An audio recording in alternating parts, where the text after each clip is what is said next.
share with you a little bit about my story. I promise I'll be mercifully brief. So, when I look back, I can clearly see that I was introduced to Greek philosophy as a little girl when my father used to read to me the Odyssey, the Iliad, and Aesop'sFables instead of Sleeping Beauty and Cinderella. So it's obviously imprinted on my soul. Now, flash forward to I'm about 22 years old. I'm working in an English bank here in Athens, in a very good position in corporate finance. On the outside, I seem to have it all. Great pay, luxury travels, friends in high places. You know what I mean. But on the inside, I feel frustrated and anxious about my future and my career. Because mainly I've chosen banking to please my father, who happened to be a CEO of a major bank here in Greece.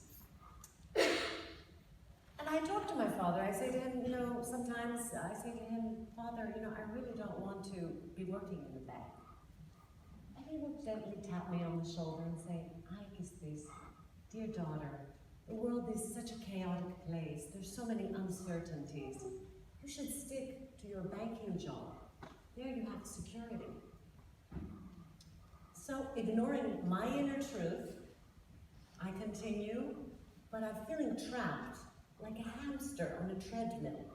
Like in the Matrix, you're like trapped. I was unmotivated, and I was beginning to make mistakes, costly mistakes for the bank, I may say. All of these mistakes culminate into a morning when I'm called in to do a presentation in front of the board of directors of the bank. I was very unprepared. I didn't really know what I was saying. My performance was so bad, and I was so embarrassed and humiliated that I faced my fears at the end of that day, and I handed in my resignation. Now, did things get better after that? They got a lot worse before they got better. Firstly, I had a dramatic argument with my father. He expressed his disappointment in me and told me, you're making a grave mistake. But also, being a Spartan himself, he ousted me out of the house and said, Aesop'sFables, go on your way, tan iepitas. The Greek motto for the Spartan mothers used to say to their sons going off to war, say, on your shield, dead in other words, or bury it as a victor. Pretty tough dad. But it was the best thing that could have happened to me. I was introduced into the real world without any backing, with no plan, hardly any money in my pocket. I left. I started backpacking through Asia Minor on my own and into Europe, where I began to get little jobs like waitressing, selling, being a salesperson, a temp, any job I can get, little yoga, teaching. I even tried creating my own businesses, but I kept losing money. So I lived with fear and anxiety, even more fear and anxiety than before. Couldn't sleep at night. I had a lot of anxiety. Then finally, after sending off hundreds of job applications, I got a break. I was hired by Dale Carnegie Associates, a top global leadership training company, to teach communication and business skills to executives. This was a breakthrough for me.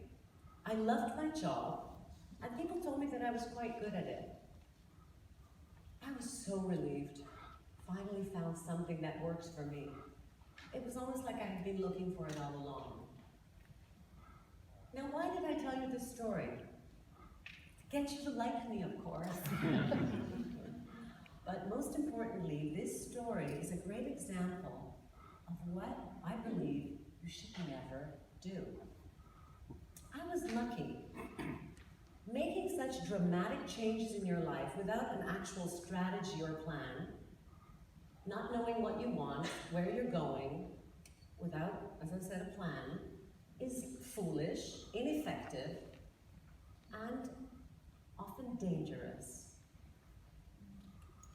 Imagine getting into your car without knowing where you're going, without a GPS, and just driving off like a mad person. So what if I told you, though, that there is a kind of GPS that can get you to a place of thriving and happiness, no matter what happens on the outside? It's a GPS